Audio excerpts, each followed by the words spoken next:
Welcome to Divine Manifested.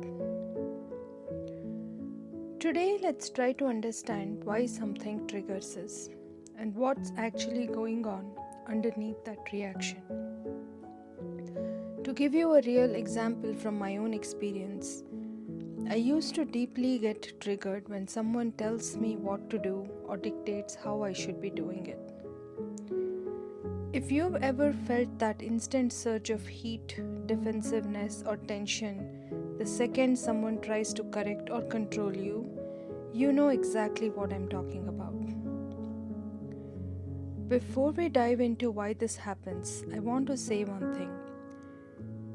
If you are even acknowledging that you have a trigger and choosing to look inward, that is a massive step. Even if you reacted in that moment, even if you lost your cool, it is still an achievement because most people spend an entire lifetime operating on autopilot, taking every reaction at face value without ever asking why it hurts or trying to go deeper. The fact that you are willing to examine it puts you ahead of the game. So, how does this specific trigger actually work? Let's break down the anatomy of what's happening in your body and mind when that alarm goes off. First, let's try to understand the anatomy of the trigger, why it hurts. Think of a trigger like a smoke alarm. It's loud, alarming, and usually going off because of something that has happened in the past, not just what's happening right in front of you. 90% of how we feel and react is because of an incident or some incidents that have happened in the past and have been registered in our subconscious. For example, when someone tries to dictate what is right or tell us how to do something, it's rubbing against three specific psychological core bruises. First is the threat to autonomy. Being told how to do something mimics being a child under a strict parent. It signals a sudden loss of freedom, which immediately activates your body's fight or flight response to protect your independence. Second, the good girl or good boy echo. If you have a history of people pleasing, you likely spent years conditioning yourself to believe that doing things right equals being safe and loved. So when someone tells you you are doing it wrong, your subconscious interprets it as a threat to your basic worth. In fact, the person telling it may not even be thinking of it that way, but it could be perceived by your system as such. Third, the power imbalance. It feels like a direct invalidation to your intelligence and capability. The implicit message you end up hearing is, you don't know what you're doing, so I have to manage you. And it may or may not be the intention of the other person.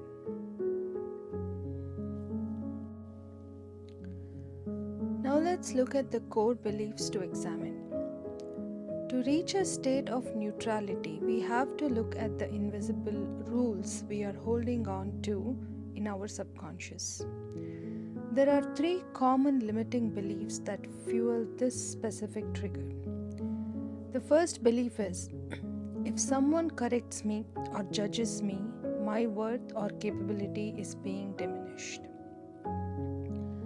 The reality, their attempt to police us or police you is actually a reflection of their anxiety, control issues, or learned habits.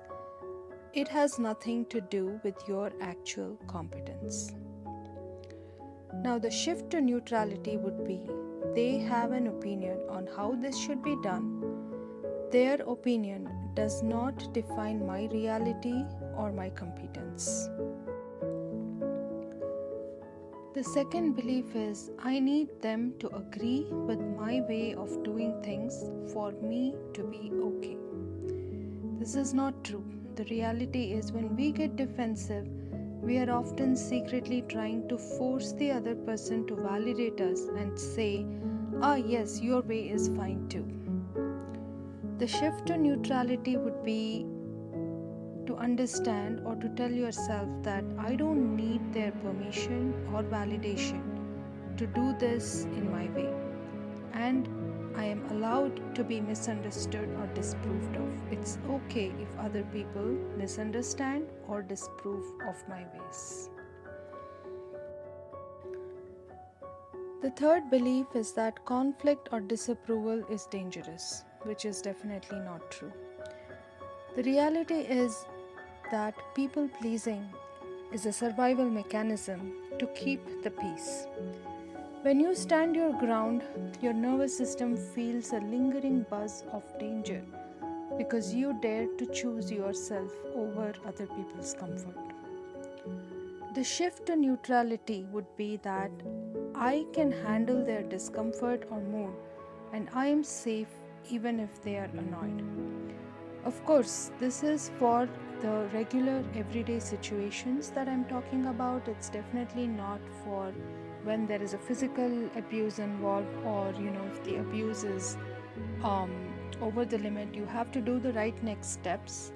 But this is for the regular situations where there is no physical threat, but still our nervous system reacts and tells us there is a danger, and then we end up doing people pleasing because we are afraid.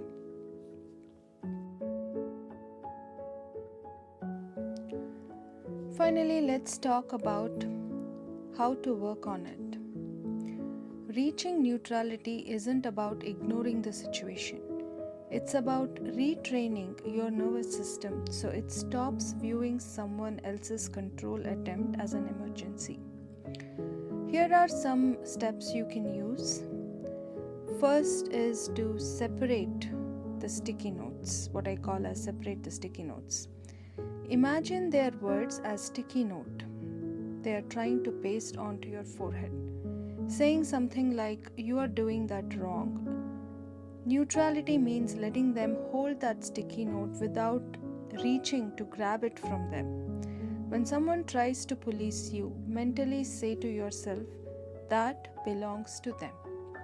Their mood is their responsibility. You do not have to catch on the ball that they throw. This reminds me of a story of Buddha. So I don't remember the full story, but it goes something like this. Once Buddha was having a satsang or a session with his disciples, and someone, I think it was a stranger maybe, came in very angry at Buddha and told a lot of abusive words, very angry words to everything directed towards Buddha. And the disciples also got angry, like, how can this person say something about our master? But Buddha did not react at all. He was just calm and he stayed neutral. And after that, the stranger who inflicted all these words upon Buddha became even more furious that Buddha, it's not even affecting Buddha, and then asked him, why is it not affecting you?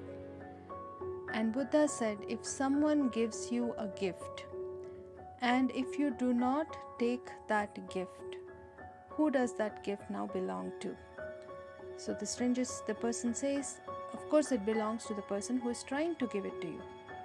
And then Buddha says, similarly, all the words, all the anger that you directed towards me, I chose to not take it, so then who does it stay with? Who does it belong to? And at that moment, he realized that, I can be angry, but that doesn't mean that I can affect other people. And this is the approach that I am talking about.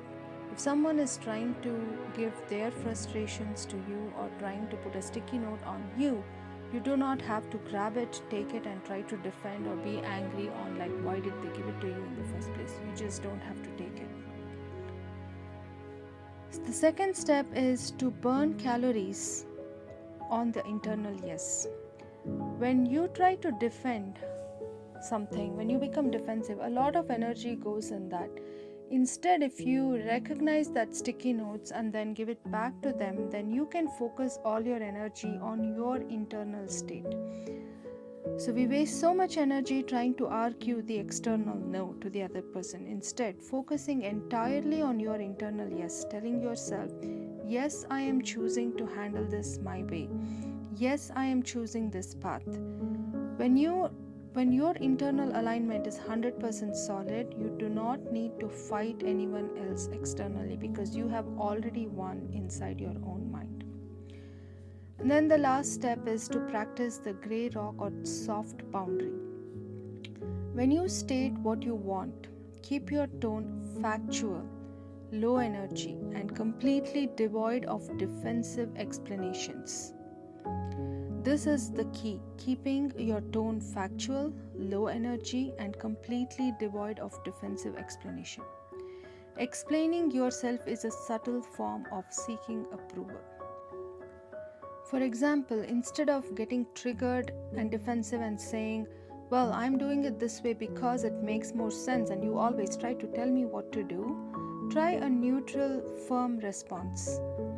I hear you, but I'm going to do it this way today, and then simply keep doing it. If they comment further, a simple noted works wonders. So we went over a lot of what is happening, how to, what are the core beliefs, and then how to work through it. But I do want to stress that neutrality doesn't happen overnight. It may happen overnight, but for me, it took some time. The fact that you felt the trigger, noticed it, and decided to look closer means you are already halfway there. Trigger is just old muscle memory.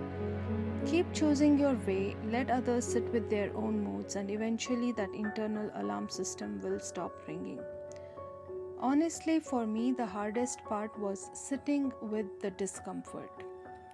And that you can make an entire video of how to sit with discomfort. That was the biggest issue for me, is I always jumped to solve the problem. I always went to oh, maybe I can still make the other person happy by being somewhere neutral, by meeting them halfway. But I think the biggest thing to do is to sit with the discomfort. It's difficult, it will take some practice for some of us, and I will make a different video on that. That's all I have for this video. Thank you so much for listening. If you enjoyed this video or connected with the concepts, found it helpful, please make sure to subscribe and share it with someone who might need to hear this today. Thank you so much. Have a lovely day or a lovely night.